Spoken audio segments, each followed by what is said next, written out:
Sometimes when you're driving down the road all by yourself, you begin to hear a voice that tells you need to look around, pay attention. Maybe something isn't quite right. That voice is me. It's the voice of Gord.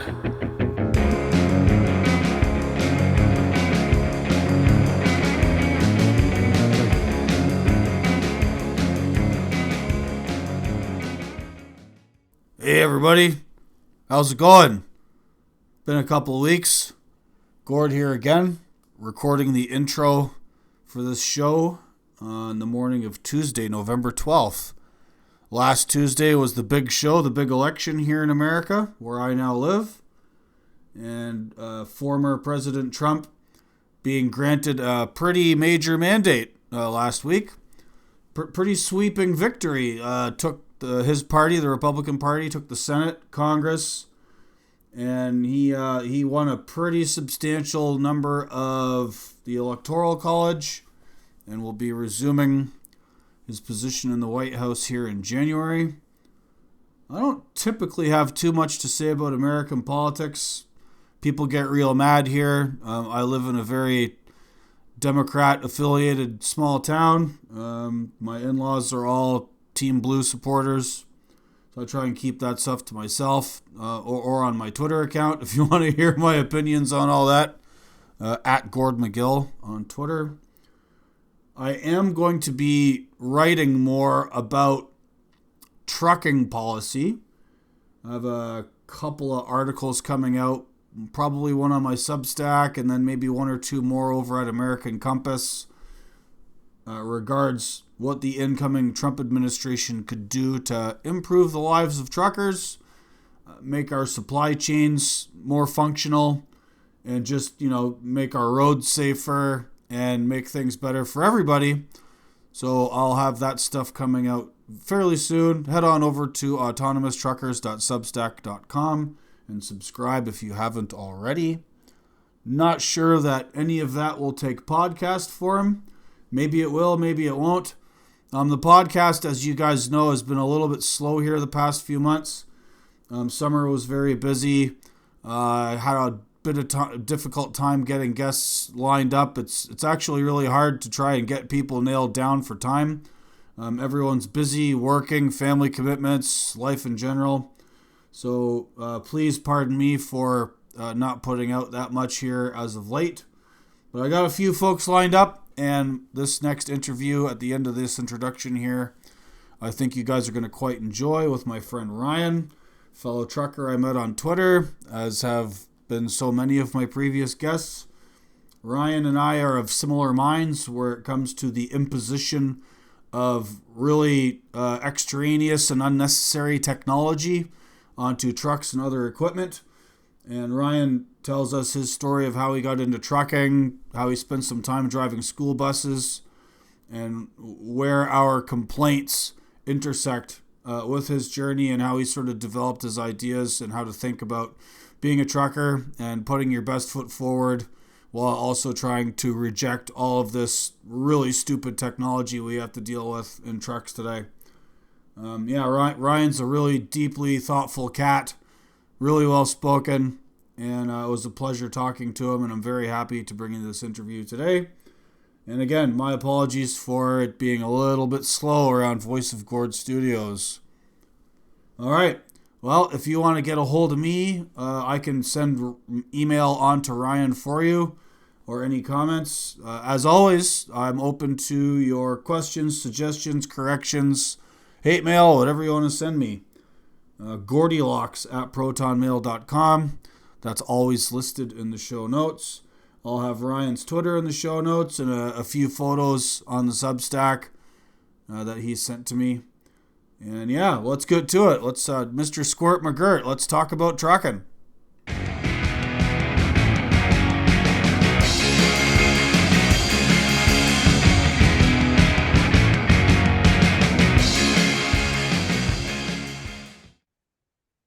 G'day, everybody, and welcome back to another fantastic episode of the Voice of Gord podcast.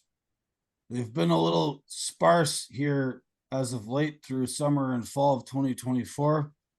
I've been very busy. For that, I apologize. I'm very happy to bring you this next guest. I've been trying to get this young fella on my show for a bit. Fellow truck driver and someone I bumped into online who's simpatico with many of the ideas and attitudes that you would pick up from me if you've listened to the show or read any of my stuff or know me in real life. And given that, you know, the human is at risk of being erased by all of this technology and the proclivities of our particular ruling class and the zeitgeist of the day, being able to discuss these matters with someone who is also very human is a great privilege. This young gentleman lives down in Texas, and at the moment, he's working in the LTL world, which is a little bit different than normal trucking, but it's still trucking. And he's agreed to come and tell us all about that and all about his appreciation for old equipment as he is currently sitting in a 1992 Ford pickup truck as we record this. So, welcome to the show, Mr. Ryan, who you might know from Twitter as Squirt McGirt. Ryan, welcome to the show. Gord, thank you so much for having me. I'm stoked to be here. I'm a fan of the show. My first podcast appearance ever, so uh, very exciting. We all got to have one. First time I was ever on a podcast was with my buddy Bruce, the Lead Pedal podcast back in Canada. G'day, Bruce. You might listen to this. You never know. He's out there somewhere. Former truck driver, full time social media and content hustler. Now he made the jump to Lightspeed, and I have not. But anyway, thanks for coming on. It's a Saturday night. It's not quite 9 o'clock Eastern time. It's mid fall. What are we here? October what? 19th. 19th. And you are down in Austin. Yep. And Austin, obviously different uh, climatically from where I'm at in upstate New York. To say the least, yeah.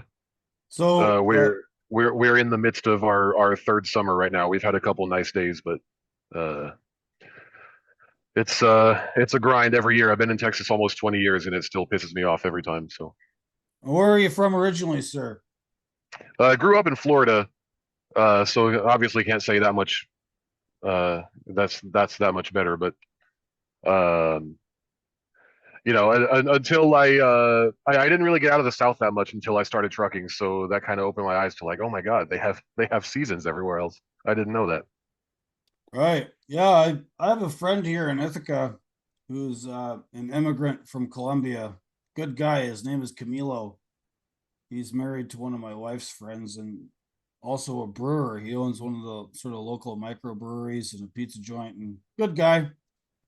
He's from one of these mountainous areas in Colombia that's very close to the border, but because it's at 10,000 feet elevation and because it's on the equator, the seasons don't really change. And he was Hmm. he was telling me that it's like during the day it's 65 degrees all year round. It never changes. And if you want to get hot, you just have to go down the mountain towards the coast and then it will get hot immediately.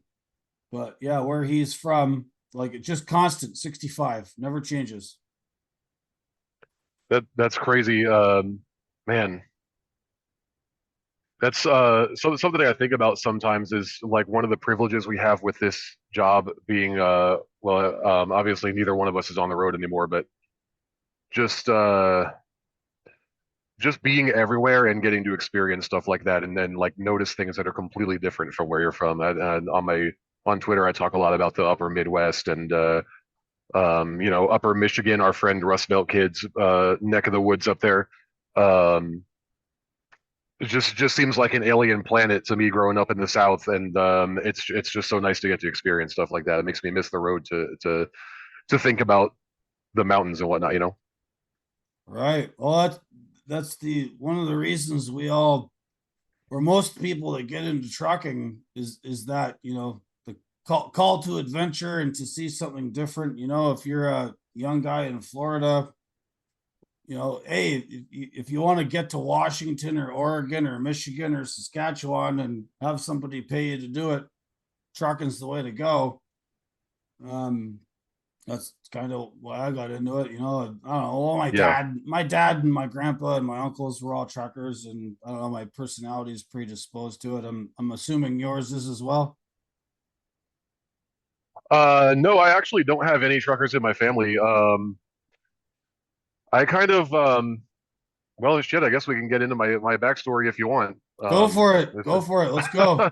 as good a time as any. But when I got into trucking, I wasn't really thinking about traveling. I had never really been away from home that much, and it wasn't really a priority, I guess. It kind of just ended up being a happy accident that I enjoyed it so much. But I've just always loved machines, man. And I remember being a little kid, probably 4 or 5 years old, the apartment complex where I grew up, watching the garbage truck empty the dumpster outside my window and thinking, telling my mom I wanted to be a garbage man because I thought the truck was so cool. Um, grew up and later wanted to be a firefighter because I thought the fire truck was cool. And just I don't know where it came from, man. But I guess, but you've talked a little bit about the like trucking as a last resort thing. So that's trucking has always been in the back of my mind as like I knew I wasn't going to go to college. I hated school, from day one of kindergarten until I graduated high school. I just hated school. There was no, I wasn't even going to entertain the idea of college. And when you tell people that, what they say is, you could just go be a trucker. You can just go get your CDL for free and go trucking. And when I was 18 years old, I didn't want to like go on the road and hang out with like blue collar guys. And I lived outside of Fort Worth in what they call the Barnett Shale, which was the setting for a major oil and gas boom in the mid 2000s. And so all of the companies that were hauling water and sand for fracking operations desperately needed drivers, and they were buying trucks by the hundreds. And I could have just got my CDL when I was 18 and went and did interstate, but I was like, I wanted to hang out. I wanted to be in a band. I wanted to like do. I was a young guy, I wasn't thinking about a career at that point. You're also a musician of That's true, sorts. yeah. Of sorts, yeah. I'm in a I'm in a punk rock band right now. It's more a hobby than anything. I'm very, very focused on my career at the moment, but just kind of making the most of the time I have left in Texas before I go back on the road. So that's your ultimate plan. So you're working locally now. You have been on the road, but you're not on the road. You want to go back on the road. So what part of Florida did you go up in, and how exactly did your path getting into trucking look like? What was your story there? Uh, so well, okay, so those two things aren't entirely connected. But well, okay. So sorry, we can like. I'm a little bit nervous and I'm also a little bit scatterbrained. I think I might have a little bit of a touch of the ADHD. So, No uh, problem, man. Hey, I just gave a speech in Washington D.C. a couple weeks ago, and I completely shot the bed. I mean, oh no, the content of the speech was fine, but like my delivery sucked, and writing and public speaking are a couple of different skill sets, yeah, and so are like sort of public interviews. And one of the things I sort of learned while doing this and being on other people's shows and stuff is just like, don't worry about the fact that anyone might be listening to this. It's just me and you. And if you think about it sure. that way, you'll be fine. And just tell your story, bro. People love that shit. Sure, and whether it's broadcasting or public speaking or whatever, I'm sure that's the kind of thing they just a little bit of practice, you kind of figure it out. But um, so yeah, man, I grew up in a suburb of St. Petersburg, Florida. minutes from the Gulf Beach. Florida is a very beautiful, overwhelmingly beautiful place, but it was very much in a economic decline when we left. My whole family moved to Texas when I was a junior in high school. So, um, but I think my parents kind of saw the writing on the wall with the way the economy was going. My dad wanted to start a business. My mom wanted a better direction in her career, and so we ended up out in the in the Fort Worth area. My man, this is maybe a weird thing to say, but my path to trucking kind of started when I worked as a customer service rep at U-Haul. Um, I found that I really enjoyed the aspects of the job where I had to like ferry trucks and trailers back and forth to the shop for PMs and stuff. Especially the bigger trucks and the older trucks. We used to have the little like the GMC top kicks, the medium duty ones with the big block V8 and whatnot.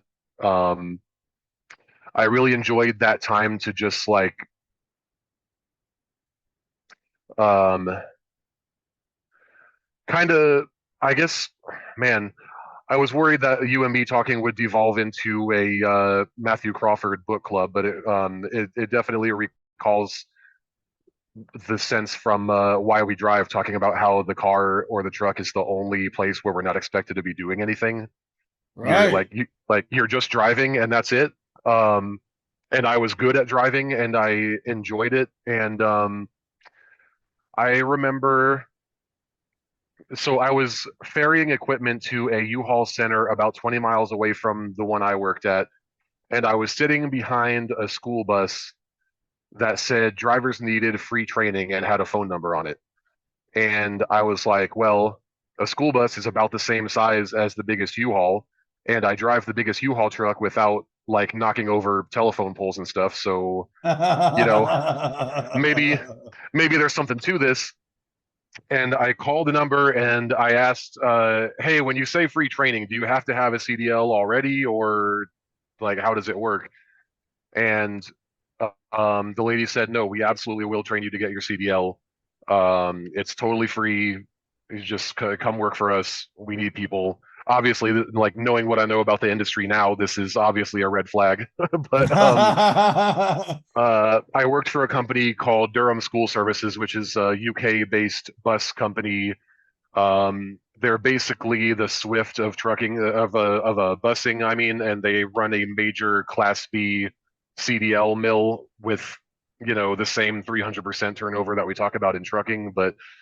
Um, What's the but so you say the high turnover. What is it about driving school buses that lends itself to the turnover? Because the you're home every day. Obviously, the shifts are weird because you got to take kids mhm, to school and after school, and you have these like set sort of hours. But yeah. what is it about the function of hauling kids around that makes people quit so much? I'm intrigued. Um, so other than the stuff that's there's stuff that's universal to bus driving and trucking, which is like the pay, the benefits. Sometimes you get bad managers, abusive work situations, and that kind of thing. That's pretty universal to the driving industry. What I would say is unique to school buses is like you mentioned the shift is it's a split shift. We would usually work about like everybody's route was different, but generally speaking, it's like 6 to 9 a.m. and then 2 to 5 p.m. So you have that whole window in the middle of the day where like maybe you drive home and take a nap or something, but then you're spending double on your commute. Maybe you get a second job, but then you're working, an 11-hour day every day. Um, it's part-time hours. You would usually get like 25 to 30 hours a week unless you picked up field trips and whatnot in between. I mean, field trips in between are obviously ideal, but then there's always athletics on evenings and weekends. So sometimes you work like a 15, 16, up to 20-hour shift. And in and they for passenger carrying rules, you don't have the 14-hour clock that continuously ticks away all day. You have a 15-hour clock that pauses when you're off duty. Really? So I did not know that. That's an interesting exemption. Fascinating how the human body can be regulated differently depending on the cargo. And yeah, also interesting that the cargo, uh, being in a school bus, is human children.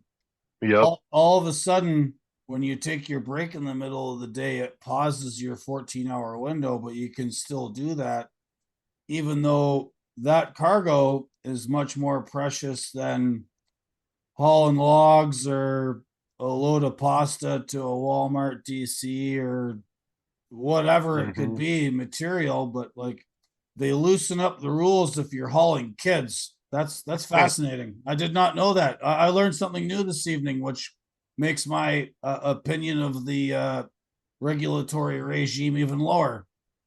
yeah.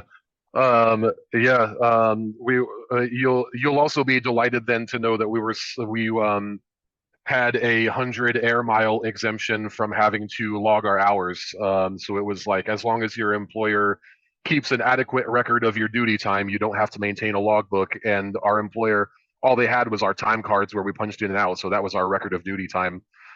Um, until I think the location I was at got audited by DOT and we started having to keep logbooks. But either that or it was maybe the exemption went away or something. I don't remember, but yeah, precious cargo, man, and that's the other thing about it that maybe contributes to the turnover is that in passenger carrying, as opposed to cargo carrying, your cargo screams at you and screams at each other, and they throw up on the floor and fight each other and stuff, and it's a very high stress, extremely high responsibility gig. And in some ways, I'm thankful for that because it forced me to do a lot of growing up. I got into it when I was 23.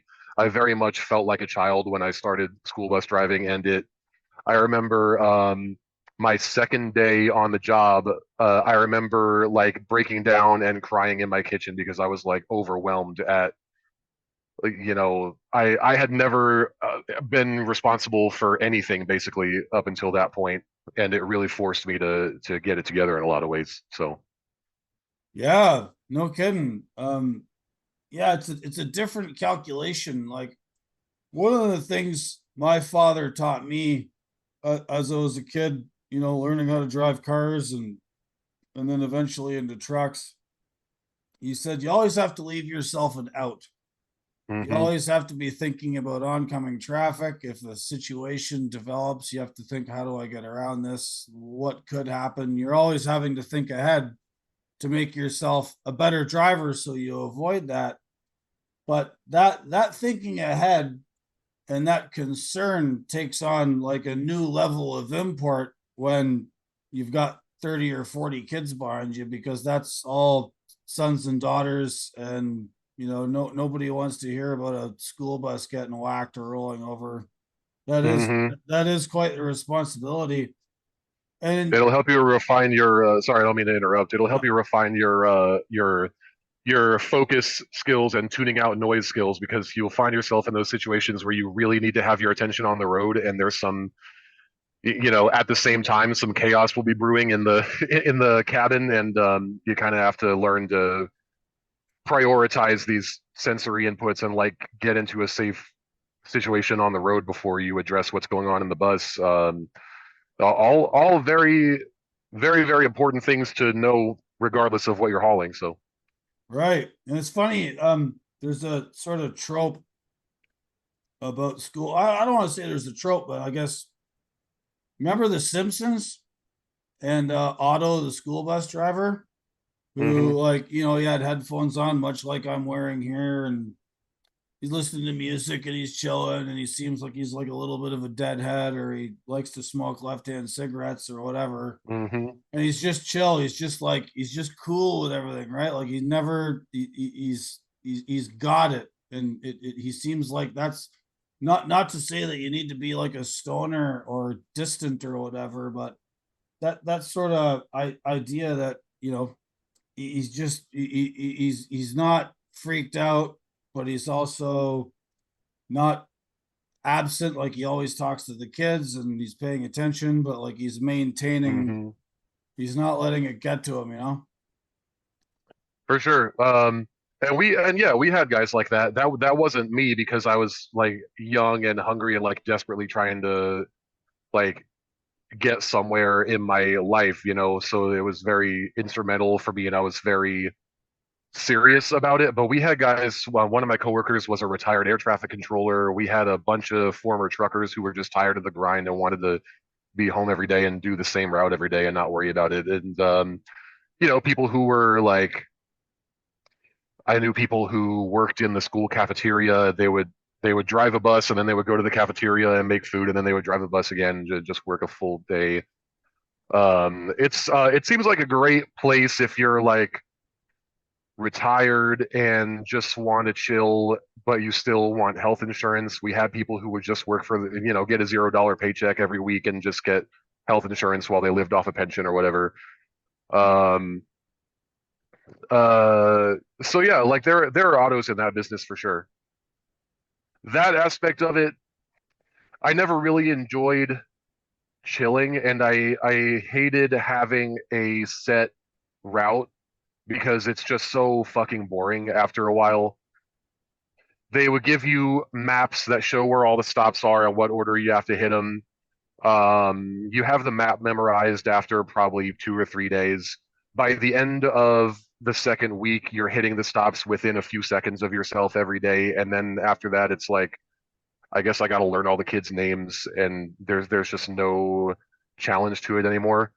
Um, my second year in the business, I got to try substitute driving. It's we don't have to get super into this, but I was driving for a charter school that we had an account with and got into a minor fight with one of the administrators there over something dumb, and they just like pulled me off the route and said, "You're going to substitute drive until we sort this out." And I ended up really loving substituting. It's much higher stress, but it was like finally a bit of a challenge. Drivers would call in sick. Sometimes they just wouldn't show up.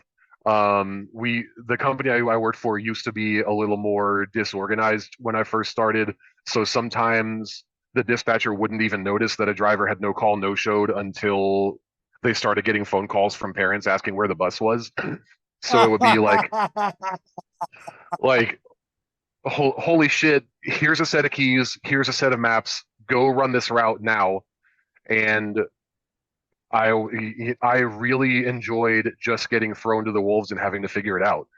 I found that to be really rewarding, and I'm sure that's part of what led me to trucking too. There's a, you know, The, it's funny. It's funny you mentioned that you enjoyed getting thrown to the wolves and having an irregular route, right? Like someone doesn't show up, you have to go and take on this new route that you're not familiar with. And hmm that describes a couple of different cultures in trucking, right? There's like some guys who really dig the line haul, you know, show up at say you're working for UPS or FedEx or one of the LTL carriers, come to your terminal at whatever time, bang onto a set of trailers, and go to the other terminal in the next city, 200 and something miles away, switch trailers and come back, do your 9 or 10 or 12 hour shift and go home. And that's all they ever want to do.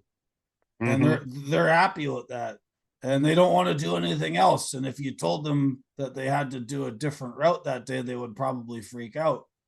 hmm And then there are the people like yourself or myself and many others who, you know, enjoy doing different things. And you get that with trucking, right? Like there's guys who just live in their trucks, and you could tell them one day they're going to Alaska, the next day they're going to Maine, the next day they're going to some little tiny town in northern Quebec where nobody speaks English. Maybe they're going to the border of Mexico, irregular routes, crazy stuff, and they're happy to do it. hmm But that's not everybody. Not everyone's like that, you Yeah, know.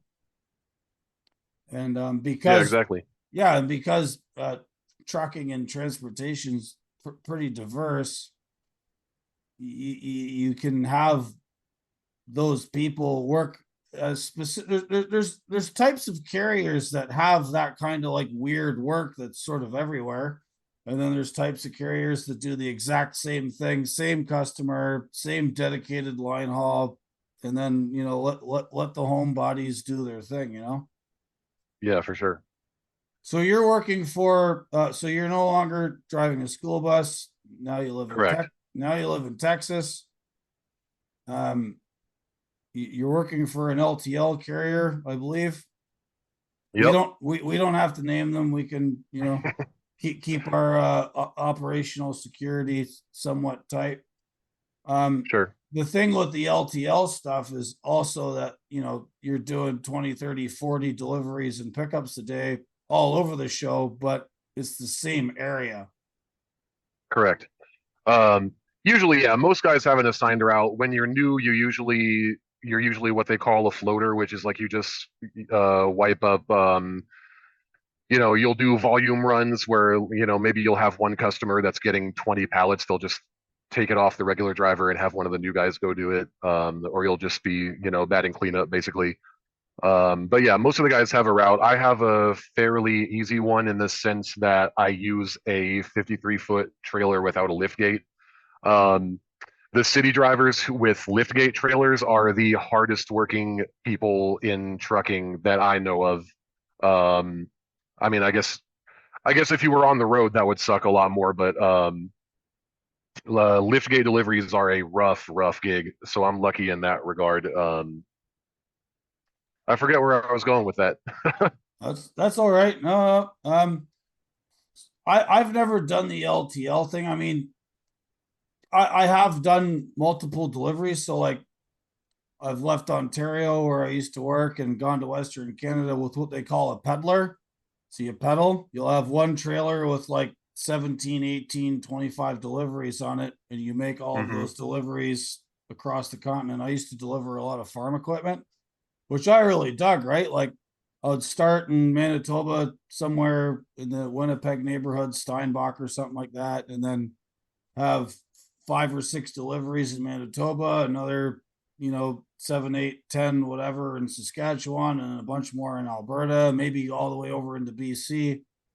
And then now I'm out there with a 53-foot step deck or a set of flatbed trains or whatever. And I've spent 4 or 5 days just hanging out on the prairie. And the nice Hmm. thing about that is like farm equipment guys they're always happy to see you. They get you unloaded right away. They usually need whatever it is you have for them.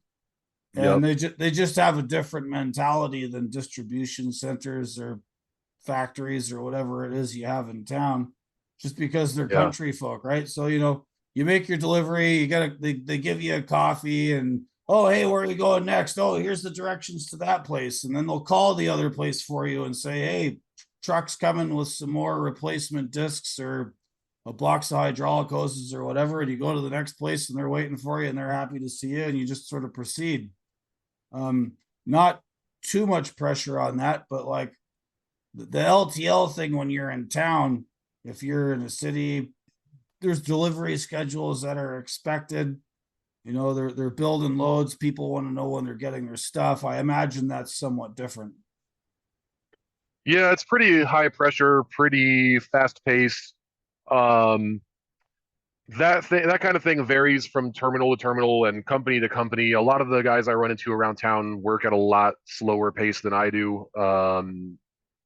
A lot of them are struggling for hours right now too, so I'm kind of lucky to be at a place where I'm consistently getting overtime. But you touched on something I really liked about flatbed, which is the interacting with people who like really need the stuff you're bringing and they're happy to see you. You don't always get a whole bunch of that in LTL, but if you were going to work LTL, there's just no way around it. You're going to be driving a truck with an ELD and a driver facing camera, and unless you work at one of the, I don't know how to say this.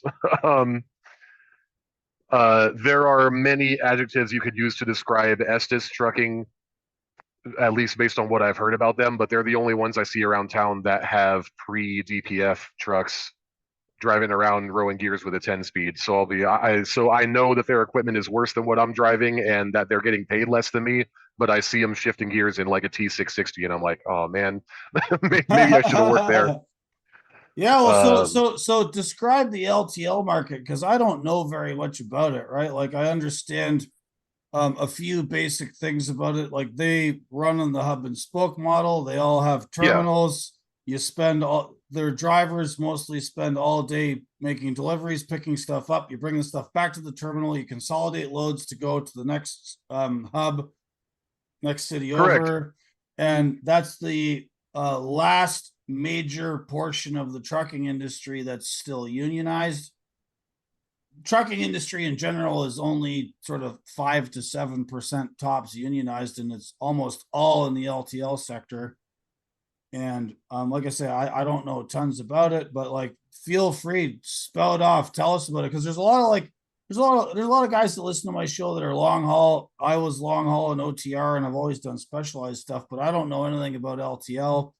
Some of my people Sure. listening to this won't either, so you go for it, man. Spill the beans. Right. So, I mean, so you pretty much you summed it up pretty well.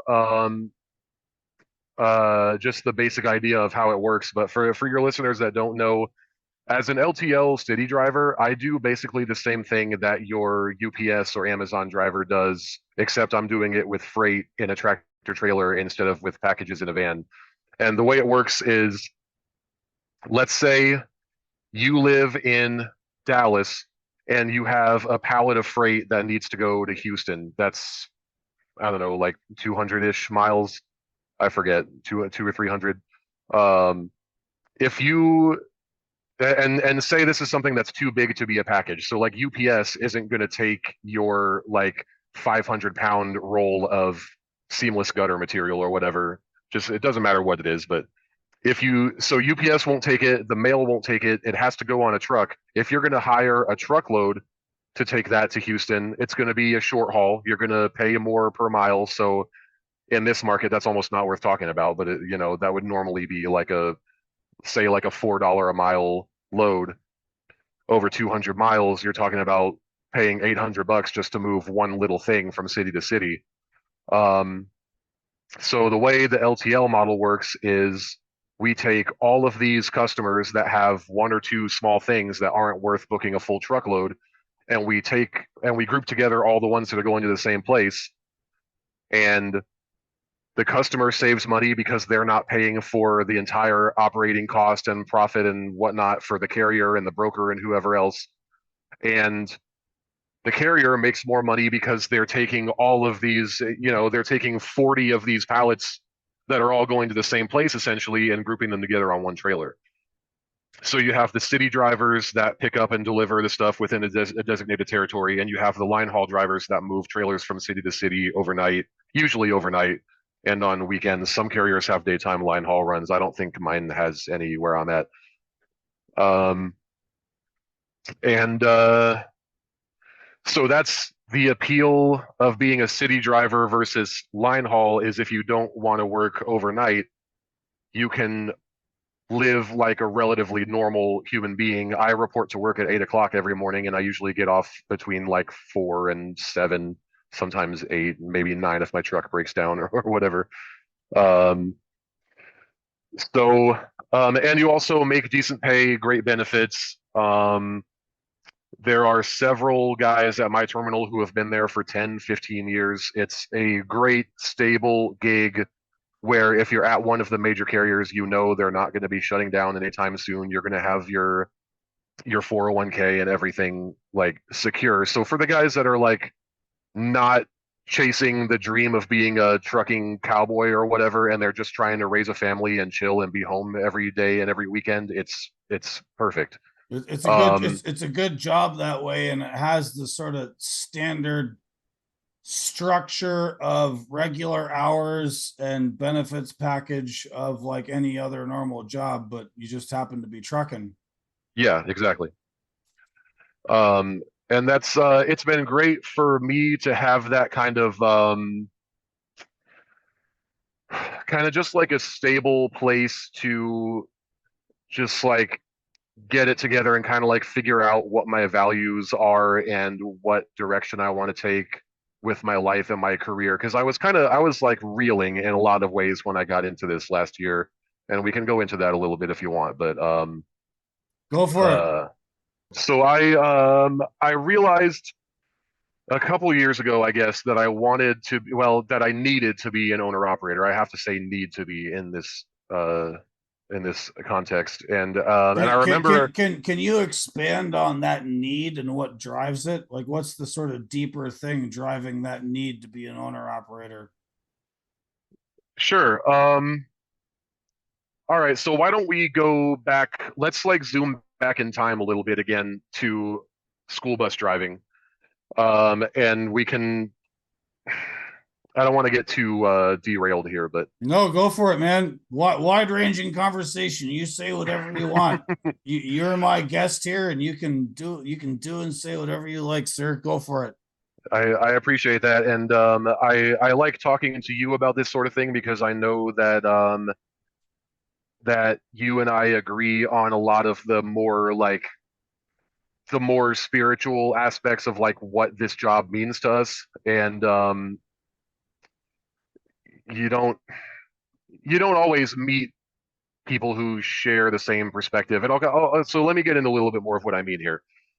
So my first school bus, when I got assigned to a route for the first time, was a 2007 Thomas C2. It's the school bus version of a Freightliner M2. I'm sure you've seen them around. They're just like generic box trucks with like the cab that kind of looks like a Columbia. But Right. Yeah. No. The when I was hauling propane, probably about the time we met online a couple of years ago, mhm. my propane bottle was an M2 with like a 3,200 gallon propane vessel behind it on a single axle tractor. Yep. So you'll know exactly what I'm talking about then. Oh, and this is a funny one because my roommate has been working for a local brewery making deliveries in an M2 box truck. And when he said that to me, the first thing I said to him was, "Does it have the vinyl seat that's tilted too far forward so it feels like you're going to slide off?" Everybody that's driven an M2 knows what I'm talking about. But so for those that don't know, starting in 2007 was the EPA regulations requiring commercial trucks with diesel engines to have a diesel particulate filter. Um, and I happened to get a bus that was sort of a lemon. It would go into a idle D rate just randomly without warning, and I didn't know what it was. I had no idea what a DPF was. Nobody, we would get indicator lights saying regen needed, and none of the drivers knew what it meant. The mechanics barely knew what it meant. It was all This was back in 2012, so it wasn't exactly brand new, but everybody was like old school guys, and this was, you know, mostly new technology for us because we didn't have brand new buses. So, so every time this happened, I would end up pulled over on the highway shoulder and have to shut down and wait for it to like do a little soft reset or whatever. Um, Not even a regen because the DPF wasn't clogged. It was just a computer issue that was causing it to go into D rate. And every time that happened, it would go to the Freightliner shop for service, and the Freightliner techs were never able to replicate the issue or pull any codes or anything. So what we had with this bus was an unfindable, unfixable problem. And this is, you follow me But with kids on board. exactly. Yeah, sitting on the side of the Sam Rayburn tollway with cars blasting by 85 miles per hour, and there I am with my hazards on, sitting waiting for the computer to stop chimping out at me. And yeah, and you follow me on Twitter, and everybody that follows me on Twitter knows I'm a broken record about this stuff. So All that's okay, man. It's okay. You're allowed to do that. yeah. Um, so it would usually take at least a couple weeks for it to get back from Freightliner, and in that interim period, I would be driving a pre-emissions Freightliner FL65. Our spare line was almost all like model year 2000 to 2006 buses, and sometimes you would get one like the early ones. Everybody that's driven like a Cascadia, an early model Cascadia is familiar with like the Freightliner gauge cluster with the like single sheet of clear plastic and whatnot. But if you go back earlier than that to like the 2000 to 2001 models, you had a black plastic dash with round gauges in recessed pods, mechanical gauges that worked when the key was turned off, and with a Caterpillar. I think it was like the early ones were like a 3116, then later a C7. So I would be driving one of those in the interim while my bus was in for service. And most of the drivers hated these old buses off the spare line because they rattled, they were noisy, they were hot, they smelled because people weren't cleaning them out and whatnot. But they worked. But they worked, and I found that something amazing was happening to me that had never happened to me before, which is that I was having fun at work. And that was a major revelation. This like I would be like at the terminal off the clock washing and waxing my bus like please let me keep this old iron because like the raw mechanical feel where it does exactly what you tell it to instantly was like It engenders a sense of ownership once you yeah. when you develop a relationship with tools. And my friend Brandon has spoken about this as well as a number of other sort of like craftsman philosopher types. Like you have a relationship with the tool you're using, whether it's wrenches, a diagnostic tool, an oxygen lance, whatever. You have a relationship with it, and that relationship goes in both ways, right? The tool can influence how you interact with the tool and how you use it, depending on the parameters that the tool presents you, right? Yeah. And if you're a truck driver, bus driver, whatever kind of driver, it's still a tool. The tool is to complete an objective, which is to move a load from A to B. And if you have a tool that's always like trying to like undermine you or do things for you that you can do yourself, you sort of start to shut down. It Mm-hmm. becomes like this is probably the wrong analogy, but the first term I think of is like codependency, right? Like Yep. the relationship's not working, but you still have to like keep doing it in order for the thing to chug along. And that's what happens when you're given a tool that's got all of these like intermediaries that get in the way of your operation of it, right? Like, so, a Freightliner M2 or some other truck that's got like an automatic transmission and you can't operate it in the way you're used to. So you change your approach to the tool, to the truck, and then your attitude changes with it. And Yeah. that attitude change can be negative in a way, especially over time.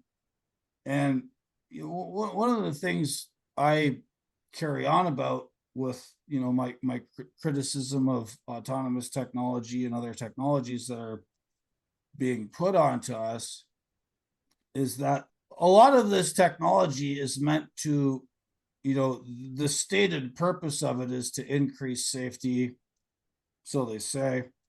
But the more you give up of your own operation, of your own interaction, of your own craft to tech, and then it ends up doing it for you, the less you're interacting with it and the more you're tuning out, right? So Yeah. I was speaking with somebody else today, actually on this very topic, and it's sort of like it struck me. I started thinking about hearing there's been a number of incidents recently, and this has been a problem since mobile phones came out 20 years ago, but it's gotten a lot worse. Is like people are like distracted driving. They're playing on their phone, texting, watching videos. There was this incident a couple weeks ago in Kentucky.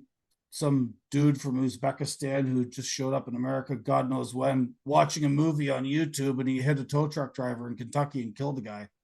Yeah. and there's a lot of that happening. And I think some of the like impetus for that, some of the reason for it is that the piece of technology, the tool, the truck you are driving, because a lot of the newer ones are doing so much of the actual driving for you, you tune out and become a lower quality operator because the thing is doing it for you. So Exactly. you're more likely to get bored. What do you do when you get bored if you've got a cell phone? You look at your cell phone constantly. We all do it. Everyone does it. There's no judgment here, whatever. Yeah. It's just a fact of life in 2024.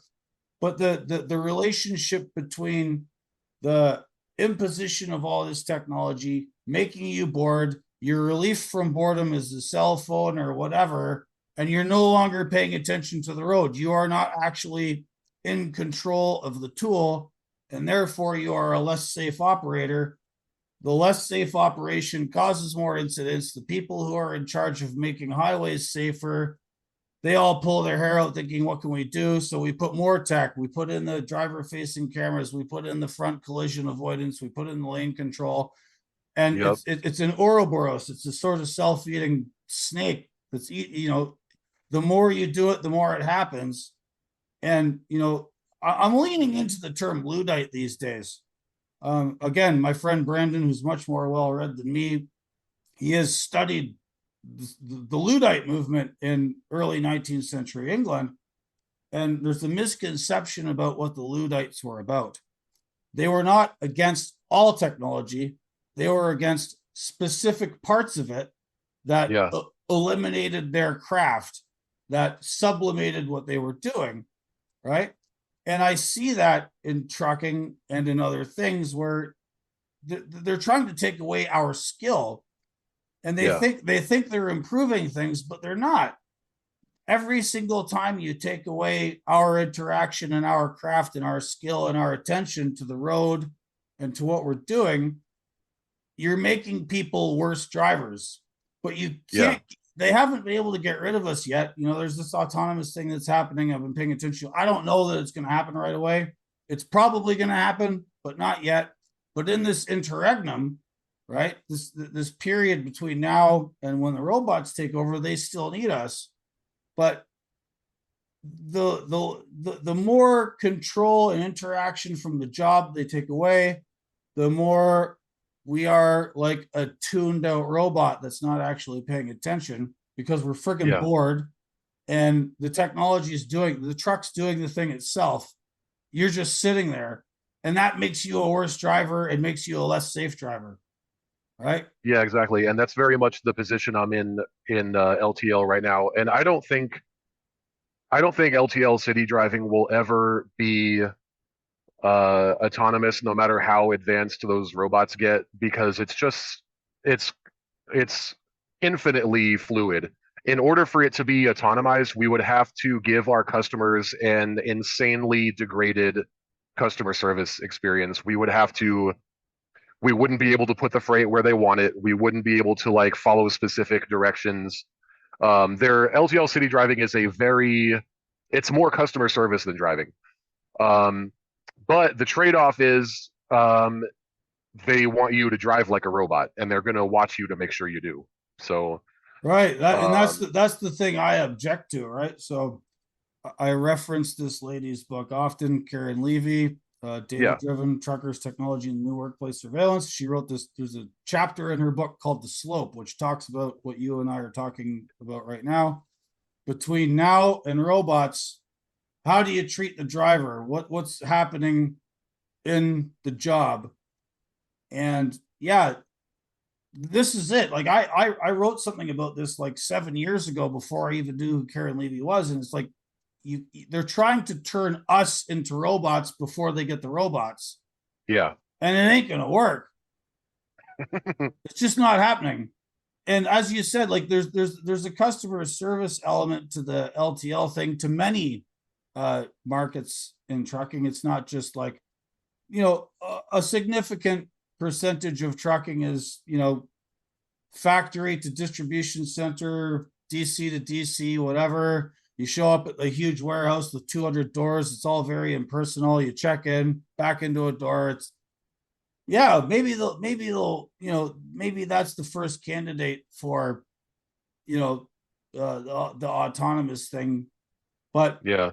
uh, Could you imagine them trying to do it with flatbed? Could you imagine having a guy just riding in the sleeper just to just to secure and tarp loads and just sitting there no, I've letting thought the of robot drive, knowing that they're going to be liable if the robot crashes into something and has a load shift? well, the liability thing is a separate question, but like to your point about the value add, the I'm tying down this steel coil and tarping it. I'm picking what compartment the liquid or bulk product is going in. Like there's some stuff that drivers do, and the guys that do that understand that their value add can't be done by a robot in the cab.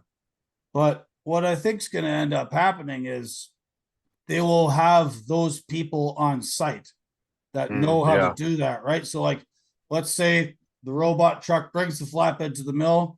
The mill's going to hire a guy that knows how to chain all that stuff down and tarp it. They do it. Robot truck takes it away. I think they'll solve that. It's not that hard of a problem, although we like to be like, we're all vain and think we're more important than what we actually are. Sometimes we are, but there are things that can be done, and the person that does them does not have to ride the truck. right. So they'll figure that stuff out. They're not stupid. But in the time between now and when these autonomous driven trucks become more of a thing, you're right. Treating the current human drivers like the robots they want to replace us with is a recipe for disaster. Yeah. So that pretty well brings us back to your original question, which is like, why do I need to be an owner operator? And I think you've I don't know if you've talked about it on here or just on Twitter, but you're kind of dipping your toe into getting back on the road, and it's pretty hard to find carriers that agree with us on this kind of thing when they're looking to hire drivers. And so what I've kind of realized is if I want to reclaim the things that I like about driving, I'm gonna have to own the equipment myself because nobody's gonna buy what I want to drive because nobody wants to pay the repair bill on 20-year-old iron unless they're the one operating it, you know? Right. No, that's pretty obvious. Yeah, you were doing the owner operator thing before you got into this LTL gig. How did that experience work out for you? Do you have anything to say about that? Um, so so what I did was I got into a lease purchase program, and before everybody, I'm sure everybody like listening is gonna like throw their headphones off and and like it's like a stock I guess trope in the trucking business that like you're an idiot if you get into lease purchase and all this and like and yeah that's I mean it's pretty true um but and a lot of these places are obviously scams. A lot of them none of the drivers ever walk away with a title to a truck, especially the ones that pay cents per mile. Oh my God. Like, could you imagine? I already felt fleeced enough as a company driver during the post-COVID boom, working at a carrier that was pulling down $5, $6, $7 a mile for loads and still paying me my 65 cents. So I can't imagine being a lease operator and getting paid cents per mile and having to pay for fuel and not get any of that. Like, I don't know, I'm getting sidetracked here, but so So I was well aware of all of the everybody saying don't do lease purchase, it's a scam. Obviously, I'm I mean I don't think of myself as an idiot. I would like to think most of the people that know me don't think I'm an idiot. So if everyone can just like suspend disbelief and hear me out for a second. Um, I got into a lease purchase program that is more or less the most fair one you're ever going to find, where they basically treat you as an owner operator. You get the exact same deal. It's a carrier where there's no company drivers. So everybody is either a lease op or an owner op, and you basically work by the same rules just as a lease op. you have a lease payment on the truck, and you pay into a maintenance fund instead of paying for the maintenance yourself, obviously, because it's not your truck. But other than that, it's the same deal as it is for their owner operators. You pay trailer rent, you pay your base plates and whatnot, and you get a percentage of you get the full fuel surcharge, and you get a percentage of the line haul. So functionally, me having $1,000 a week in lease purchase deductions was roughly the same as having $1,000 truck payment. What happened was the market crushed me. And the same thing happened to me that happened to a lot of guys, which is that rates were lower than my operating costs, or at least low enough that like working for 10, 20 cents per mile is like on the business side of trucking, that's going to happen. It's inevitable. You're going to have weeks where you don't make any money or where you're in the negative, and it is what it is. But this was spring and summer of 2023, and there was no end in sight. And now it's October 2024, and there's still no end in sight, and the rates are lower than they were now, lower now than they were, as far as I know, when I was at that carrier. So I ended up having to dip. I turned my truck in and went back to LTL thinking my dreams of being an owner op were over. I tried it and failed. I couldn't hack it. Thinking maybe there's just no place for me in this business. And I've been lucky that like I said earlier, that I've had a stable place to like sort all that out and figure out what I'm going to do.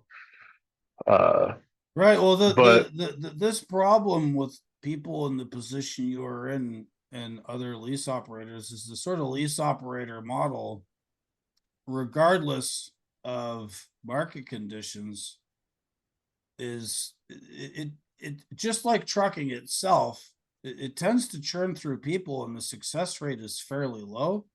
It's true. it's high enough to continue to attract people, like a previous guest on my show and another person who's also active on trucking Twitter, FreightX, whatever you want to call it, Wes Harmon.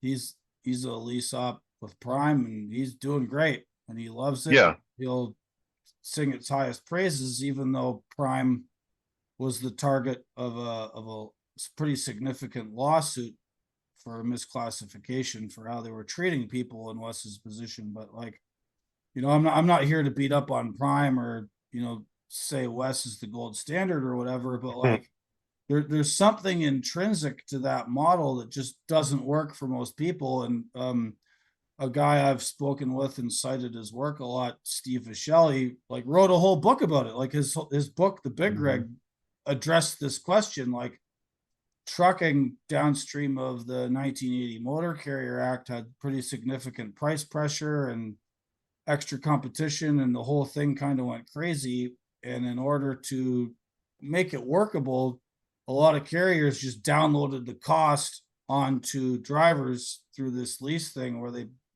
hung you out the carrot of being your own boss. But being your own, so being a truck driver and being your own boss are two of the same things, but where they meet, it turns up the heat, because it's two hard things put together, and you have to be good at those two hard things.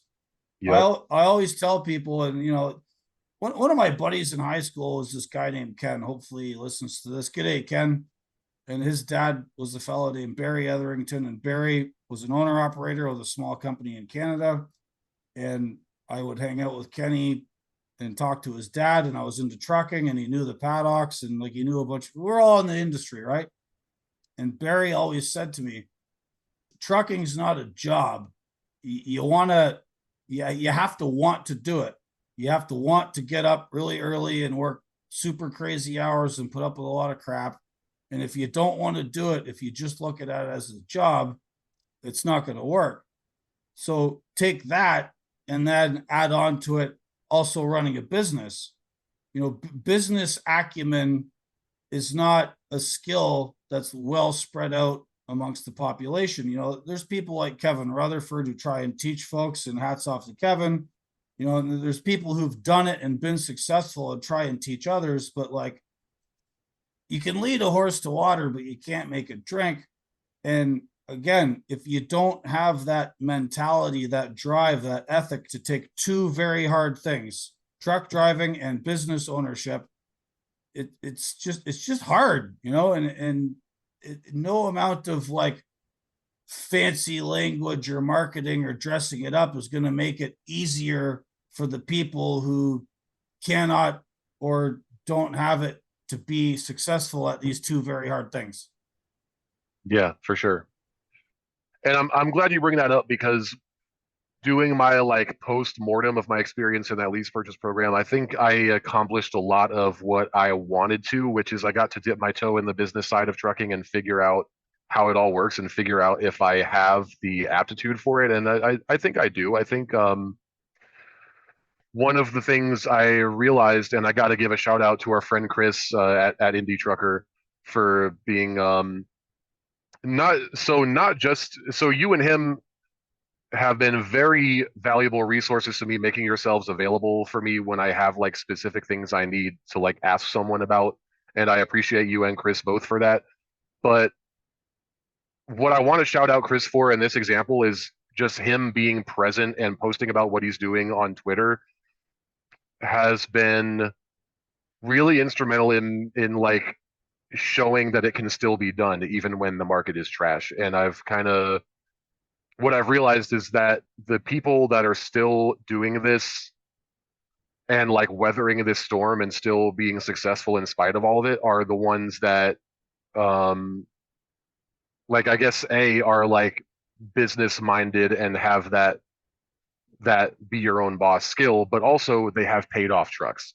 So like somebody who has to throw down $1,000 a week just to keep their truck is in a much worse position to weather the storm than someone who can just like park it and wait for a good load to come up, you know. Right. Well, I mean, Uh, that's not all of it. I mean, the disadvantage with older equipment is sourcing parts. And then when you do yeah, have a problem, it can be a bigger problem. And you always have to be listening. I mean, the thing that Chris does very well is he's had that truck for a long time and he can feel it. I think he calls his truck Claudette. He has a relationship with it. He lives in the damn thing.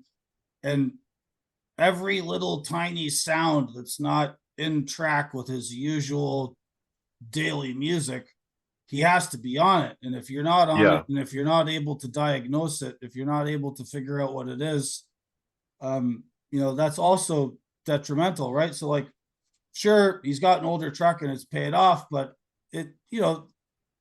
kingpins wear out, this wears out, hmm things get old, metal fatigue, fasteners, like it's not there's just different problems. yeah, absolutely. Yeah, and obviously that's a lot to think about, man, and it's a very daunting proposition, but I've kind of realized that like I have a pretty clear idea of what I want to get out of this business and out of my career. And if I can't make it happen, I guess I got to just get a new career because, you know, working like a robot and just being meat in the seat isn't going to work for me. I can't. It just There has to be like an end goal and an end objective, and you yeah also have to enjoy your time while you're there. And like I hear what you're saying, and a lot of other people are going to hear it too. And something the reason I keep harping on about all this stuff is that I want the people who own trucking companies and own fleets and who regulate this stuff to understand is there's a human element to this, right? And the trucking industry is regulated and managed by like too many people with spreadsheet brain. They don't understand the whole thing.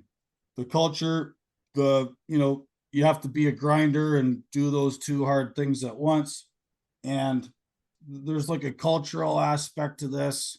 And in order for our supply chains to run, in order for trucking to keep going and get out of whatever doldrums slump that it's in, I believe is going to be a reckoning with this human thing that they've just forgotten about.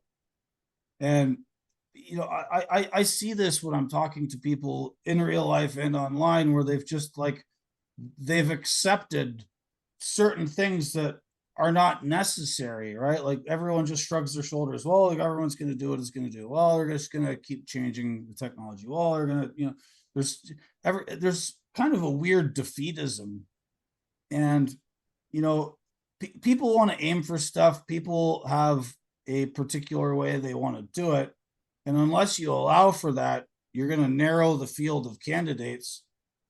And what they're trying to do is artificially widen it to the people that don't understand the part about trucking. You have to want to do it, right? Yeah.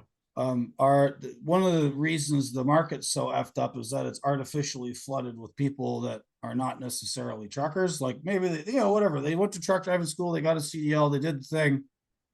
That doesn't mean that they're like in this because they dig it or they want to do it. To them, it's just a job. And there are a lot of people in the business who watching YouTube while they're going down the road, don't check their equipment, blow tires, get in accidents. Like there's just a lot of, I feel like people don't like it when I say this, but there's a lot of low quality people in trucking, and anyone that reads my stuff understands why that is. But unless and until if they want this thing to keep going and they want it to be better, they need to understand the human element. But at the same time, it behooves those of us who understand this and have to work around this stupid thing to like find the niches and do things the way you want to, like Chris does with his truck. I met this guy in DC when I spoke at 10-4 DC a couple of weeks ago, and he's got like this 1979, A model Kenworth. He's completely restored it himself. It's got an old 3406A cat. And he was telling me about all the customers he's got, and he hauls this and he hauls that, and he hauls this person's trailer, and he's busy. Like, Mm-hmm. so there's work. There are things that need to be moved. You don't have to like be duking it out on the load board with like brokers asking you about your safety rating you don't have because you've never been inspected or you've only been in the business so long, or there's ways around this, right? And that's what people need to figure out, is what is your way around the mass in the middle where all the problems are and people don't get it. Yep. Very, very well said. So you're in Austin right now. You're sitting in your, I believe you said it's a 1992 F-150. I've seen photos of it. Nice pickup truck. I appreciate that. Driveline, what do you got for a motor and a tranny and all the rest? It's a 302 Windsor bone stock, 170 horsepower engine in a 4,600 pound truck. So everything you're thinking about, man, that must drive like a tired old dog. That is 100% true. 4-speed automatic transmission. Some days I wish I would have got a manual, but when I bought this truck, I was driving a 10-speed on the road for my gig, and I was like, well, in my personal truck, I want to be able to like have a big gulp in one hand and not worry about shifting. But now I'm with the automatic giving me trouble. I'm like, well, maybe I should convert it to a manual. I don't know, but it is. I will say it's hands down the best vehicle I've ever owned. I'm very lucky in the sense that I like from age 18 on, I've been working on cars mostly at the behest of my dad. And because, like, when I got my first car at 18, I didn't have any money and couldn't pay a mechanic to do like bearing jobs and brake jobs and CV axles and stuff. So, my dad was there to like show me how to do stuff and like teach me basic things like how to position your body so you don't have to use like muscle strength to pull on breaker bars and that kind of thing, and like just like just like the basics of working with tools. I have my dad to thank 100% for that, so shout out to him. Shout out to Ryan's dad. And if I may interrupt just for a second, I just thought of something. As you know, there's a lot of discourse online about all these damn kids, these millennials, these Gen Xers. They don't know this, they don't know that. They don't, they're looking at their phones too much. They're online. They're not doing the real thing. Yep. Well, sometimes they didn't have a dad to teach them that. There's lots of broken homes out there. There's lots of like weird social family situations. And then, Absolutely. also some schools have decided to stop teaching it. Like the high school I went to had a full auto shop, machine shop, wood shop, CAD shop, drafting shop, shop. And since I've graduated, they closed that school. They're consolidating it with a bunch of other ones into this like super mega school that I don't believe has like the same shop options. So like as much as like we want to like beat on kids and Zoomers or whatever for not knowing any of this stuff, a lot of them have just never been taught and don't have anybody close on hand for that, right? Yeah, exactly. And I don't know what it was like. You're a little bit older than me.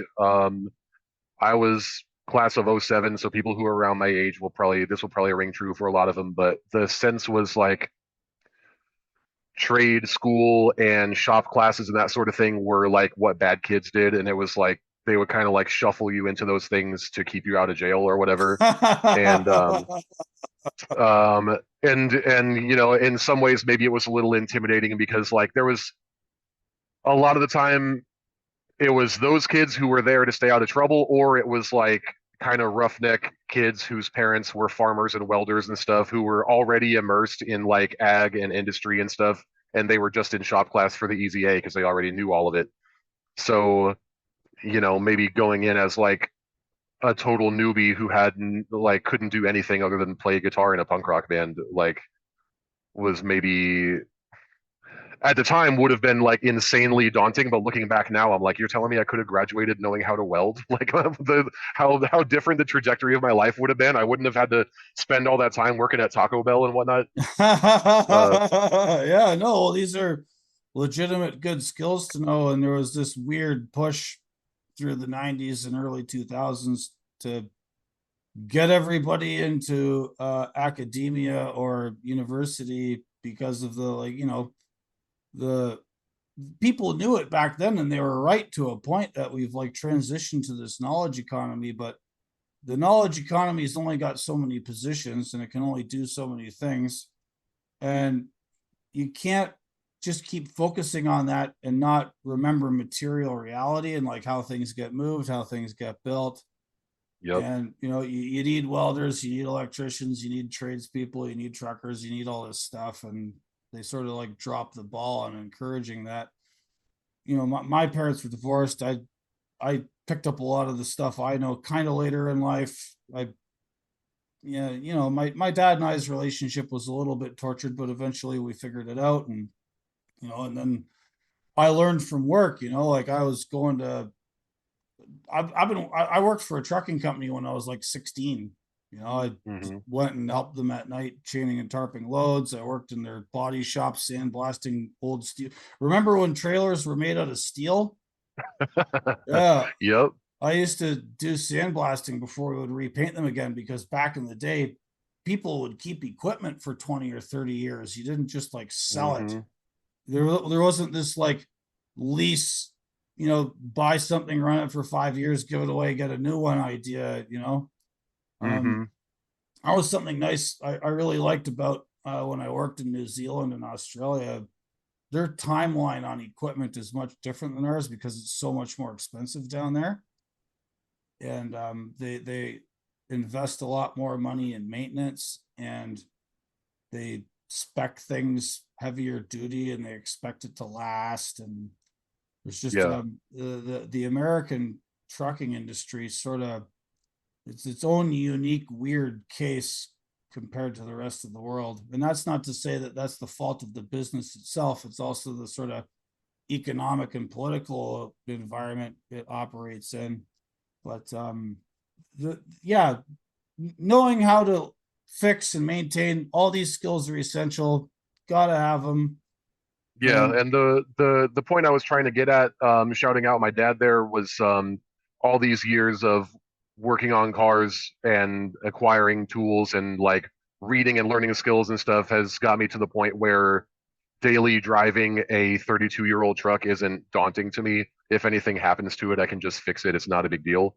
So a lot of people don't have that opportunity. So I feel lucky to be in that position where like I wish I could say I'm driving an old truck as some like protest against debt or making some point that like I'm gonna be rich because I don't have a truck payment or like something like high-minded like that. But what's really going on here is this is what I like.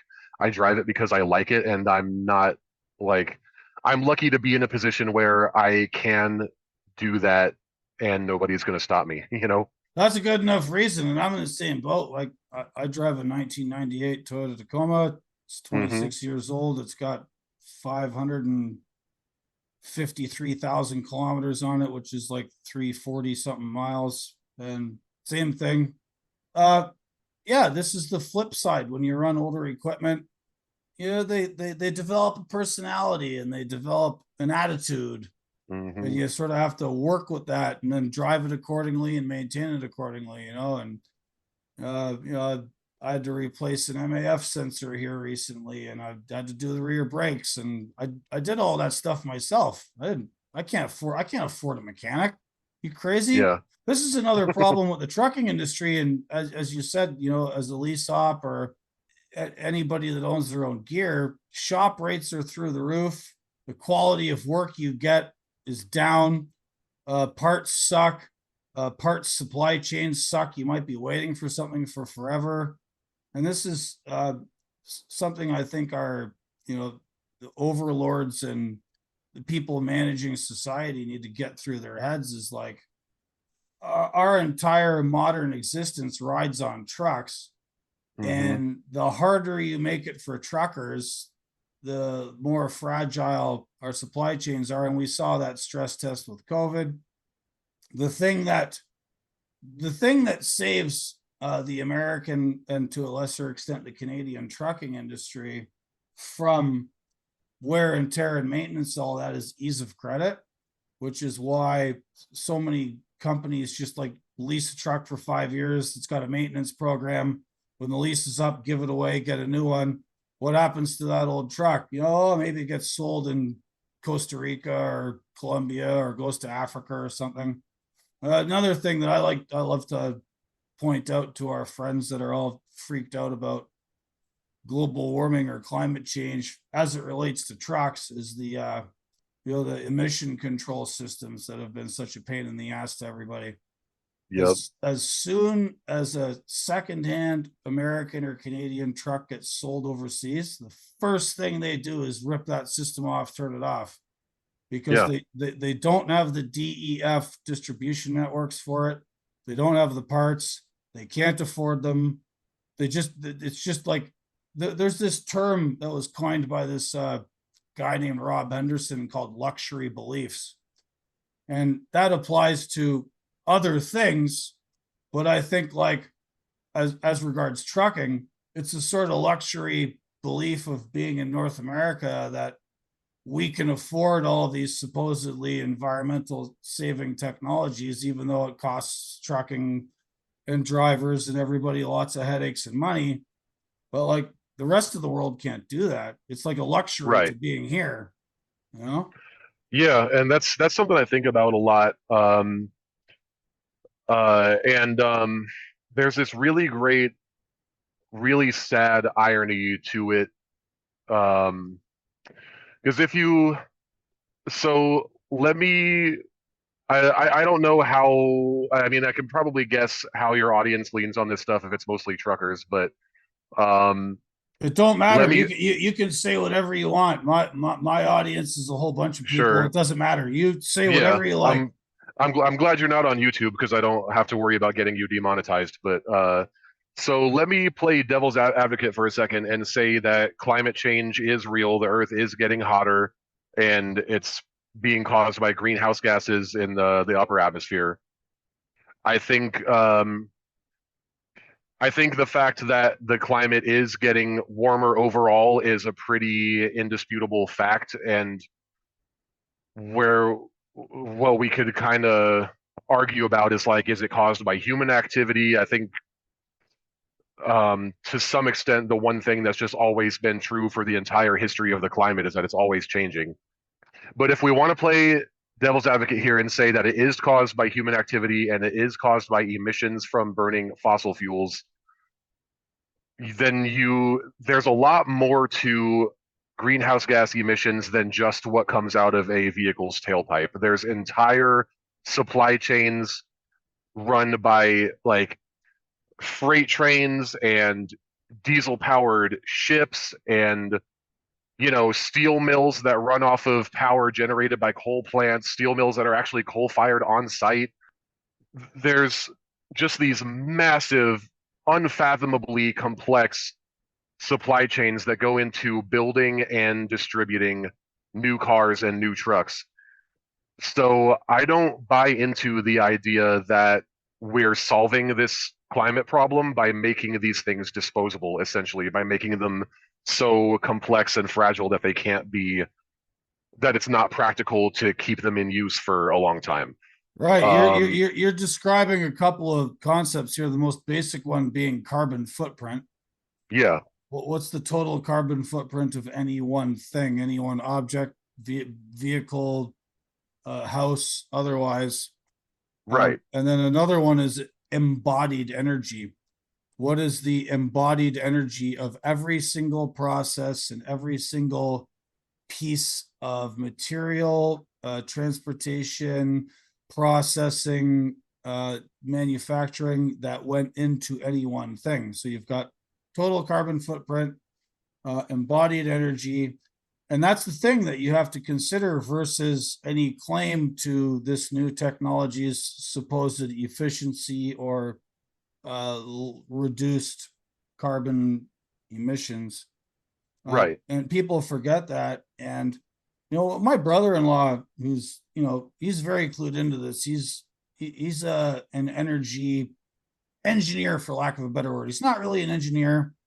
He does have a degree, but it's not in engineering, but he works for an engineering firm, and he does, one of his many jobs is doing energy audits on buildings and doing the auditing and finding, grants and funding and all of the fun stuff to give to a developer who's going to like upgrade a building or put in a new building and make it like as energy efficient as possible, because governments want that stuff and it's very of the time. And he's clued into all this stuff, right? He knows all yeah, about it, totally, like way more than me. And we have these discussions about it because I'm on one side and he's on another. But like he does admit that like a lot of this greenwashing stuff are scams. It doesn't actually reduce emissions, or it's of a negligible amount.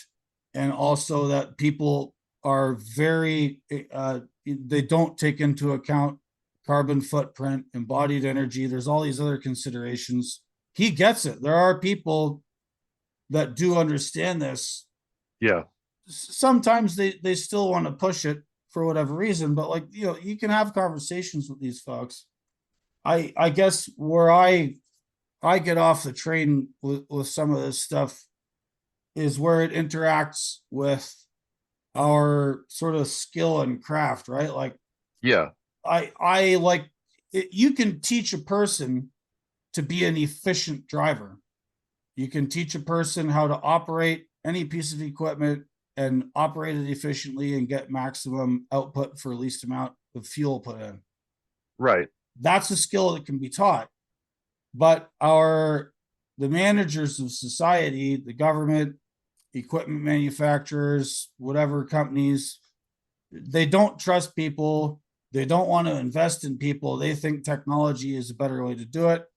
And maybe if you take the worst case scenario of like the worst type people that can't be taught, like whatever, just you take the worst case scenario of people and match it with the best case scenario of technology, there's some savings. I don't want to argue with them about that because they win. right, My argument is that no matter what you do, there's still all these people, and there are operators, and there are people that have to interact and use this stuff. Just teach them.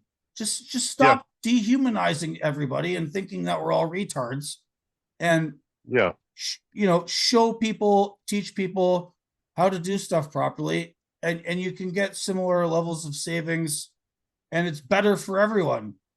But there's just this thing about like tech. Everyone's tech, tech, tech, tech, tech, tech, tech. hmm Ugh. and where that puts you as as the driver is I started trucking in 2019. My first truck was a 2017 Cascadia. Um, I don't think I have ever driven a truck that didn't have the check engine light on. They just company trucks don't get fully fixed anymore. The last time I drove a bus without the check engine light on was when we had the pre DPF, 2006 and under models, and the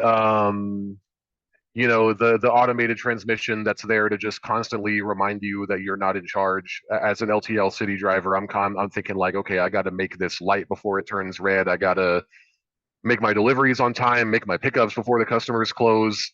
And so what I want out of the truck is throttle response and acceleration and, you know, um Performance. You need performance. You have to get something done. yeah, but that automated transmission is always there to go, we're not here to make deliveries on time. We're here to save fuel. And you're not the captain of the ship. You don't get to decide what we're going to do. We're going to save fuel whether you like it or not. So it's constantly hunting for the highest possible gear, trying to run at the lowest possible RPM no matter what you're doing. So I've kind of likened it to like trying to do skilled work like electrical or something while somebody holds a lit candle up to your elbow. Like it's just this constant irritation, and sometimes it's like low level irritation. Well, most of the time it's pretty low level irritation, but it's just a constant reminder of like it's just not right. You know what I mean? Yeah. Um, and I can't get a sense of purpose out of that kind of thing. Well, no, but well, because the irritation, the thing the irritation is highlighting is that they don't trust you, right? That they Um, don't trust you, and you're also it's a different kind of skill you're having to learn because you're not engaging with the real world anymore. You're not When you learn to shift a 10 speed, you're learning either it's going to go into gear or not. You're feeling like you know what it feels like when you try to grab the wrong gear or when you're like not quite at the right RPM. What you're dealing with is teeth on gears that exist in the physical world, and they're going to do a certain thing in a certain situation because they are physical objects. What you you're can't doing with the fake it. automated transmission is you're trying to reverse engineer what the computer programmers probably expected you to do in that situation. And it's totally opaque to the operator, and it's one of those things where you kind of just accept that it's going to fight you all the time. And that's and I'm glad to be talking to you about it and to have some people online that I can like share these complaints with, because in real life you get a lot of like, well, my knee hurts, so I don't want to be pushing the clutch all day in traffic. And I'm like, yeah, I get it, but like Yeah, maybe I'm just trying to get something out of trucking that maybe other people don't see or that they've given up on or something. right. Well, you're a craftsman and you are thinking, you are engaged with the job. It's not a job as such. It is something you get up every day and you go do, and you want to be good at it, and you're earnest and you want to do the best job. And so you think about it, and every imposition of this technology chips away at that. Other people are able to compartmentalize. I had a long conversation again with our friend Chris, Indie Trucker, about the compartmentalization thing, because we were talking about, I would like to go back on the road someday, but whatever. Anyway, the compartmentalization thing is a lot easier for other people. And this isn't just about like Yeah. trucking or our specific complaints. It's life in general. You could be at a job where there's another person you can't stand. The way the company operates, you might not like it. You might just not like the job you're doing, but you do it anyway because you need a paycheck, or whatever. And people are able to like put things in boxes and not have those boxes touch. Um, Right. People like yourself and myself and many others, I think, are unable to do that. We see the connections between stuff, and it's annoying when we can't have two or three things together working, right? Like we are at work, we are engaged in our craft, we're shifting gears, we're looking after a customer, we know what they want, we know where we're going next. We want to do a good job, we want to do a safe job, and that that impulse, I guess maybe it falls into the like Pareto distribution, maybe where that whole idea where a small minority of people produce the most amount of effort or result, and then the rest of the people produce the smaller one. I'm not sure if you're familiar with that. Maybe Not entirely.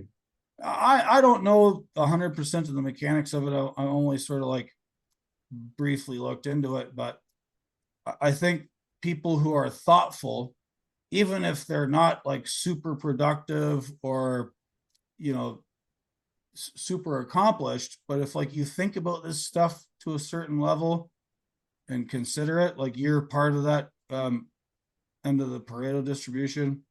Maybe I'm wrong.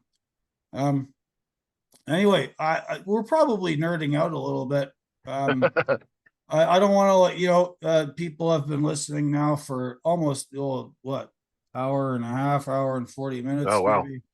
Yeah, we've been carrying on, and we probably didn't notice it because we're like menches and we're both like locked into the same thing and we agree. But Yeah, so you're sitting in your 1992 Ford, you're in Austin, you live with a bunch of other people. I'm assuming you're single, that's correct.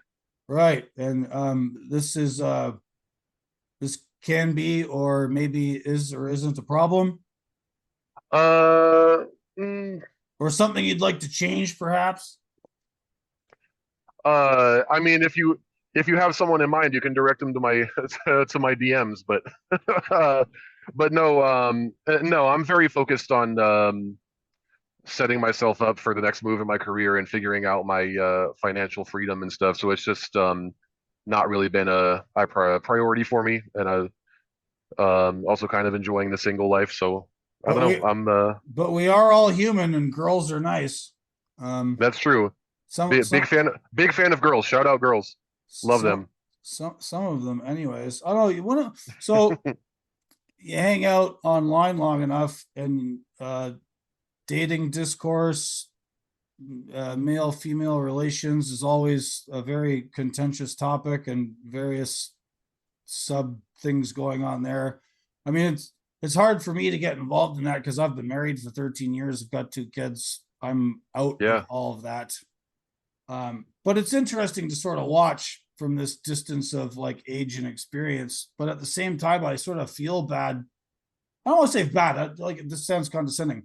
I just like I feel for my guy friends that are like going through this like weird time that I'm too old for and I'm already past. And there's it's always, it just seems to me that it's like guys who work, are tradesmen, are doing things that like require lots of time and are not Yep. involved in the like weird knowledge media culture academic economy business whatever that's like email jobs and people going to offices and whatever. If you're out here still in the real world, seems like a lot of my real world bros be having some troubles with the ladies for some reason. And it's not your fault. I'm just like I'm just curious from your perspective, like what's going on. Well, the guys got to get off the apps, man. See, yeah, everybody is kind of having trouble, but the good news is there's a whole blueprint out there to figure out what to do, which is guys that are a little bit older, such as yourself, that were in the game long before the apps existed. The same thing is true now that it was back then, which is you got to get out there and you know, put Be yourself real. around people, be real, be grow a pair. If you think she's cute, tell her you think she's cute. Like um the apps are a pretty miserable place, and we've kind of like gotten to this.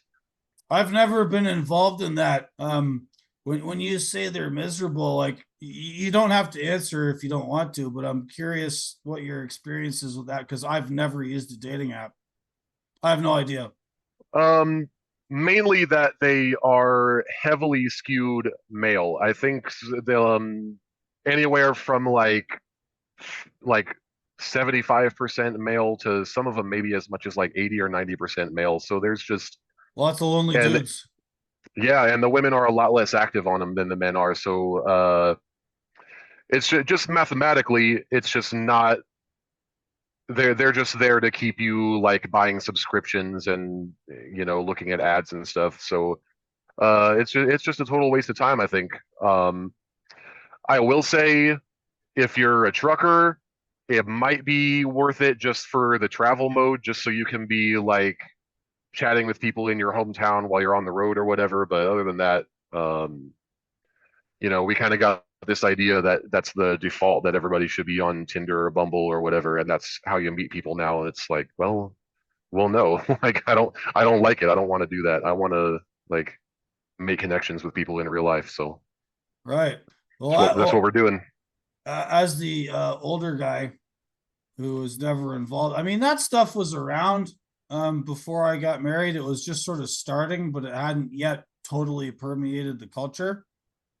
But Right. because I grew up before that, and I'm a pretty outgoing guy. I like to think I'm fairly friendly. And one of the things my wife liked about me when I first met her, and this is, I'm not trying to brag or anything, but like it's just something she said to me, and this is an interesting observation, and people listening to this can do with it what they will, is that I don't play video games. Hmm. I did when I was a kid. I had like a Nintendo, the original NES.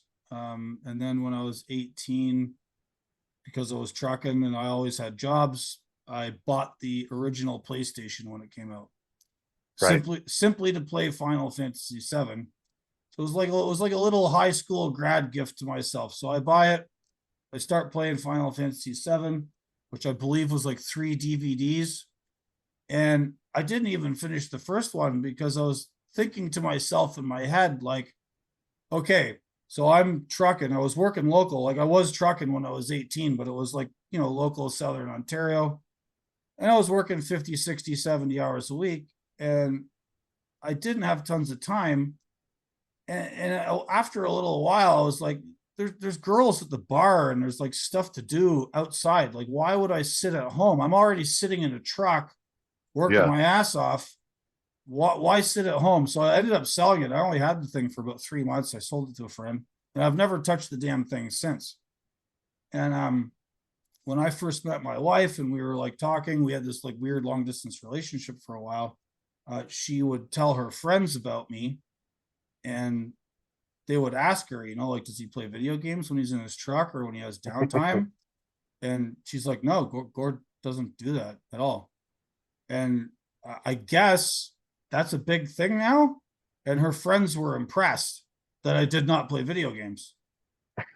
I like I say, I'm just relaying an observation, but like there's this like whole world out there where you can like play sports or go fishing or do whatever, be a part of a church group. There's all kinds of things to do in meat space, but so many Yeah. people, and again, whatever, we are recording this on a laptop via Zoom. I'm not dissing all technology or absolving myself or you of, we're in it too, but you can choose how much you're in it, right? Yeah. And the real world is still out there, and I think maybe people just need to engage with it more. I don't know. Yeah. And people, so I always come back to this phrase, embrace the suck. And I think I first heard that from Uncle Tony's Garage on YouTube. He's a classic car YouTuber. Um, the thing about engaging with the real world is that a lot of the time the real world fucking sucks. And a lot of the time, if your hobby involves being in the garage, a lot of the time it's 105 fucking degrees and humid in the garage, and you're going to be just like pouring sweat onto your workbench while you try to do something. And it takes a lot out of you just to like get out and actually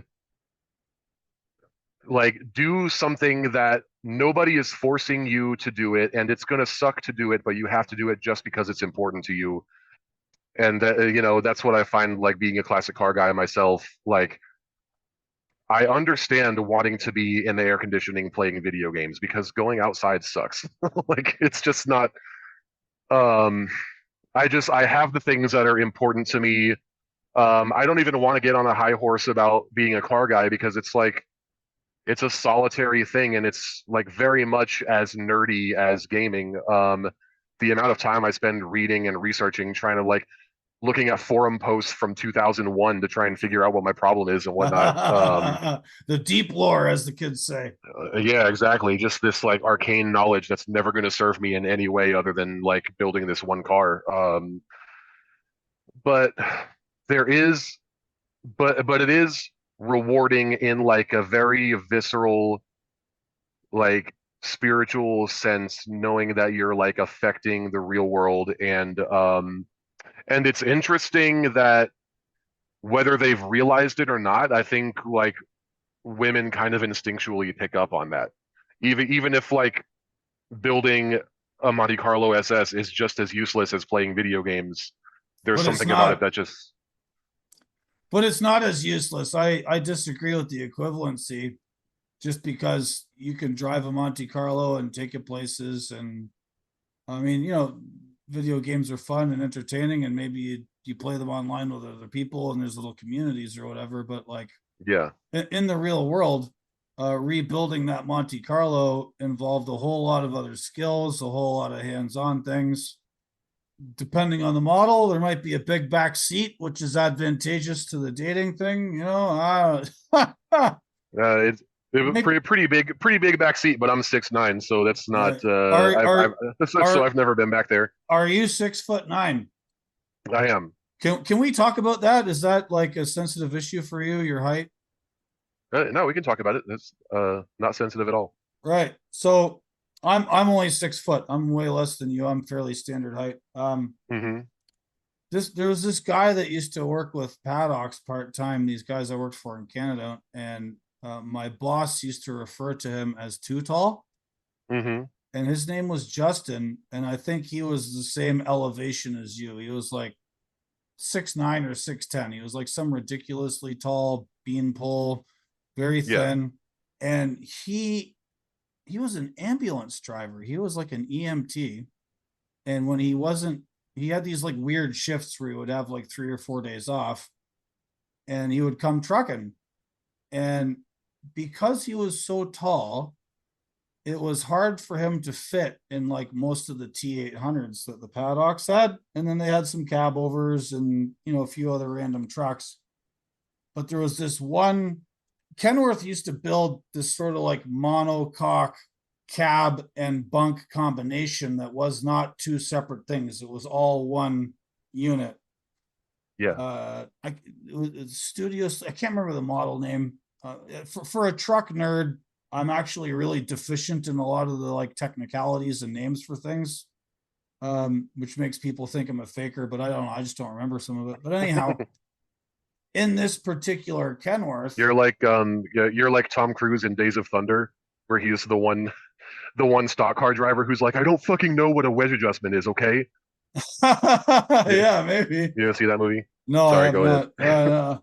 But anyway, we had this one Kenworth and only one of this particular cab and bunk setup where like the seat like slid back into the bunk quite far.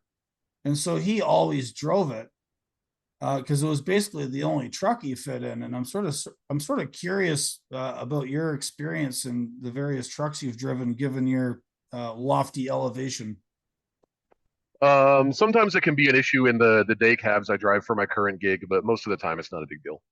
I'm It's interesting that you bring up those T800s. Maybe this is a conversation better for off the air, but that's the kind of truck I'm looking at buying once I get my money up. I'm wondering if that's an issue I'm going to run into. Obviously, you don't want the one with like the coffin-sized sleeper, but No, I've never actually driven one, so I lived in a coffin bunk. Actually, my last OTR job here before I started working local and hanging out with my kids, and since being laid off. Anyhow, they had a coffin bunk T800, and I was one of three sort of regional OTR guys they had at this whole company. And yeah, living in a coffin bunk is not for the faint of heart. It's Yeah. tight. It's tight. You think I'd be able to fit in that in the driver's seat though? Yeah, no, the seat slides all the way back. It's just like, the mattress is only like 2 feet wide or 30 inches or something. It's just there's not much there. Right, I gotcha. Um, but yeah, in like Cascadias and uh Volvos and stuff, it's not an issue. I just slide the seat. I'm not even all the way back a lot of the time. I imagine a lot of these trucks you could probably be 7 foot plus and not have an issue, unless it's a day cab. Some of the day cabs are pretty tight, but especially the internationals. But sucks you can't really see much of it from the camera angle here. But my '92 F-150 is very comfortable. I can actually wear a cowboy hat in this thing, and it doesn't rub the ceiling. My knees aren't touching the dashboard right now. In my Monte Carlo SS, I slid in right under the wire. I can slide the seat all the way back, and my knees just barely touch the dashboard. So I got lucky with that one. But yeah, for the most part, I'm 35. I've been dealing with this since I was a teenager. I mean, you just get used to it after a while. So I don't Did even you think about it. did you shoot right up? Oh yeah. Yeah, me too. I basically I think I stopped growing early 10th grade. So when I was like 15, I was like 6 feet and that was it. Mm, So shit. Yeah, I think I started getting taller than my classmates around like sixth grade, and I think I was 6'9" by the time I was like 17 or 18. So wow. The thing with that is the you sort of get the people with Napoleon syndrome and the guys that have something to prove, and the guys that like want to prove something like will pick on much bigger dudes, whether or not those dudes are inclined to fighting or wrestling or any of that nonsense, right? Like just because you have size does not mean you're a scrapper. But the little guys that want to prove themselves as scrappers will pick on the bigger guys. And I had a couple of fights like that when I was younger. Like I didn't start them. hmm. I would just get these like little midgets that would like want to pick a fight with me because I was taller than them. And I'm like, what are you doing? Like, this is stupid. You know? uh, yeah, that's interesting. I haven't had a whole lot of that. I don't know if it's just like my demeanor or whatever, but I've never been in a fight. People generally don't really fuck with me. So Yeah, natural defense mechanism being yeah, fine. exactly. Um, It's a little bit of an adjustment, especially when you're in school. My mom had this experience too. She's 6 foot and she was much taller than her classmates in school. And I think if you're like not naturally super outgoing, you kind of have a tendency to like shrink and like feel like you're the center of attention all the time just because you stand out in the crowd and whatnot. So it's you know it took me a while to like grow out of that and gain confidence and whatnot. But everybody's experience is different, I guess. yeah, well, hey, Ryan, I've kept you here for, oh, geez, better part of 2 hours. Um, oh, anything, any wisdom you want to impart on people here before I stop impinging on your time? Uh, I don't know, man. I was a little hesitant about even doing this because I'm not even totally sure I have anything to teach anyone. Maybe I'll come back at some point when I own a truck and I've got like um, something going on that's like not hypothetical, but um, I don't know, man.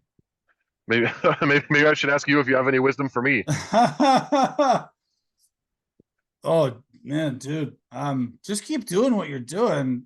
I like the fact that you're like into old cars and you think about this stuff and you've got a game plan and you're saving up for a truck and you give things like deep thought. So carry on with that. There's no, there's a sort of like school of thought that you should get married and have kids young, which has its advantages. Trucking gets in the way of that. I didn't get married till I was 34. Didn't have kids till I was 39.